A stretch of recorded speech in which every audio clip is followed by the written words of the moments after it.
Il n'avait pas la stature suprême pour devenir le chevalier. Il avait là la stature d'un M et deviendrait le valet de pied du chevalier.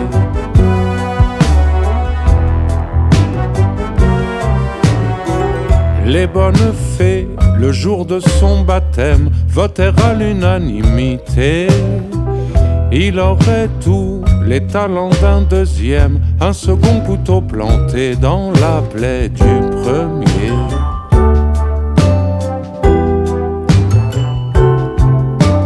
Et sa pauvre mère qui pleurait de désespoir, et son pauvre père qui rejetait ce rejeton sans gloire.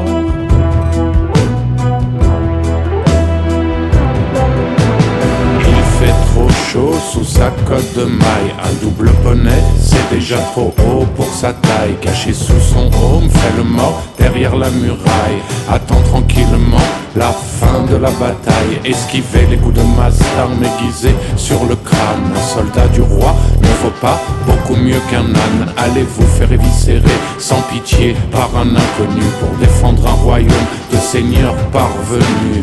Que celui qui n'a pas l'étoffe intrépide se retranche dans la lâcheté morbide, en regardant le feu dévorer les arbres, en laissant s'entretuer les enfants macabres. Quand dès l'aube les cornes de la guerre sonnent, la terre sauvage se gorge du sang des hommes.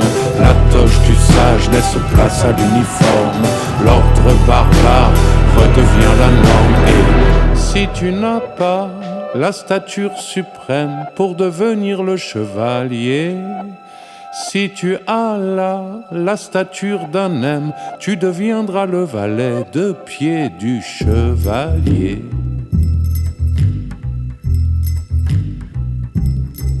Quand se sont apaisés les feux de la mitraille, quand les cadavres obscènes exhibent leurs entrailles, comme un revenant qui n'a pas l'ombre d'un remords et soulage les bouches de leur molaire en or. Ton totem est une hyène quand la misère te mord. La fierté, un critère que la survie ignore. Trahir est un devoir de maître d'école pour le crevard sans gloire qui dépouille les morts.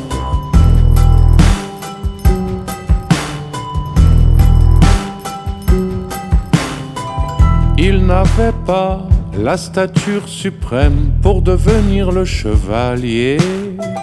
Alors pour bien achever le blasphème, alla faire l'amour à la femme du chevalier.